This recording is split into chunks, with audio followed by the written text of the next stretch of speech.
갈라디아서 2장. 첫 번째 방문이 있고 14년이 지나서 바나바와 나는 디도를 데리고 예루살렘으로 올라갔습니다. 내가 예루살렘으로 간 것은 내가 계시받은 것을 그들에게 분명히 설명하기 위해서였습니다. 그때 나는 이방인들에게 무엇을 전했는지 그들에게 정확하게 설명했고, 교회에서 존경받는 지도자들에게도 따로 설명했습니다. 그것은 우리의 일이 유대인과 이방인 사이의 관계 문제로 인해 오명을 얻게 되거나 공공연한 쟁점이 되는 것을 막기 위해서였습니다. 그러지 않으면 자칫 여러 해에 걸쳐 이루어진 나의 활동이 훼손되고 현재 진행되고 있는 나의 사역이 위험에 처할 수도 있었기 때문입니다. 유대인이 아닌 디도가 할례를 강요받지 않았다는 사실에 유념하십시오. 우리가 협의하고 있는 중에 그리스도인인 척하는 첩자들이 침투한 일이 있었습니다. 그들은 참된 그리스도인들이 어떤 자유를 누리는지 엿보려고 슬그머니 끼어든 자들이었습니다. 그들의 저희는 우리를 꿰어 자신들의 종으로 삼으려는 것이었습니다. 그러나 우리는 그들을 거들떠 보지도 않았습니다. 여러분을 위해 메시지의 진리를 지키기로 결심했기 때문이었습니다. 교회 안에서 중요 인사로 여겨지는 사람들이 어떤 평판을 받든 나는 아무 관심이 없습니다. 하나님은 사람의 겉모습에 감동하지 않으시며 나 또한 그러합니다. 그 지도자들은 내가 줄곧 전한 메시지에 어떤 것도 덧붙이지 못했습니다. 하나님께서 베드로가 유대인들에게 전한 것과 똑같은 메시지를 내게 맡겨주셔서 이방인들에게 전하게 하셨다는 사실이 조만간 드러났습니다. 교회의 기둥인 야고보와 베드로와 요한은 하나님께서 나를 부르셨음을 알고서 나와 바나바에게 손을 내밀어 악수하고 우리에게는 이방인들을 상대로 하는 사역을 맡기고 자신들은 계속해서 유대인들에게 나아가기로 했습니다. 그들이 우리에게 한 가지 당부한 것은 가난한 사람들을 기억해 달라는 것이었습니다. 그것은 내가 이미 열심히 하고 있던 일이었습니다. 그 후에 베드로가 안디옥에 왔을 때 나는 그와 정면으로 맞선 적이 있습니다. 그가 분명하게 잘못한 일이 있었기 때문입니다. 이야기는 이렇습니다. 베드로는 야고보가 보낸 몇몇 사람들이 오기 전만 해도 식사 때마다 이방인들과 함께 식사를 했습니다. 그러나 예루살렘에서 보수적인 사람들이 오자 그는 슬그머니 뒤로 물러나 할 수 있는 한 이방인 동료들과 거리를 두었습니다. 그는 할례라는 옛 방식을 강요해온 유대 보수파를 두려워했던 것입니다.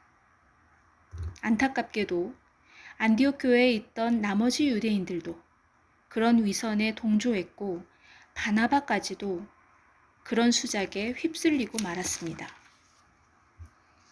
나는 그들이 메시지를 따라 한결같이 바른 길을 걷지 않는 것을 보고 그들 모두가 보는 앞에서 베드로에게 이렇게 말했습니다. 당신은 예루살렘에서 파견된 감시인들이 보지 않을 때는 유대인이면서도 이방인처럼 살더니 이제는 예루살렘에서 온 당신의 옛 동료들에게 좋은 인상을 주려고 이방인들에게 유대인의 관습을 강요하는군요. 도대체 무슨 권한으로 그렇게 하는 것입니까? 우리가 유대인이기는 하지만 죄인인 이방인보다 태생적으로 우월한 것은 아니라는 것을 우리는 압니다. 우리는 율법을 지킴으로써 하나님과 올바른 관계가 되는 것이 아니라 오직 예수 그리스도를 직접 믿음으로써 하나님과 올바른 관계가 되는 것임을 잘 알고 있습니다. 어떻게 합니까? 우리가 그것을 시험해 보았기 때문입니다. 우리는 이 세상에서 가장 훌륭한 율법 체계를 가지고 있습니다. 그러나 우리는 누구도 자기 개선을 통해서는 하나님을 기쁘시게 해드릴 수 없음을 깨닫고 예수를 메시아로 믿었습니다. 자기 힘으로 선한 사람이 되려고 애쓰기보다는 메시아를 믿음으로 하나님과 올바른 관계에 들어가게 되었습니다. 혹시 우리가 아직 완전한 사람이 아니라는 것을 눈치챘습니까? 그리 놀랄 일도 아닙니다.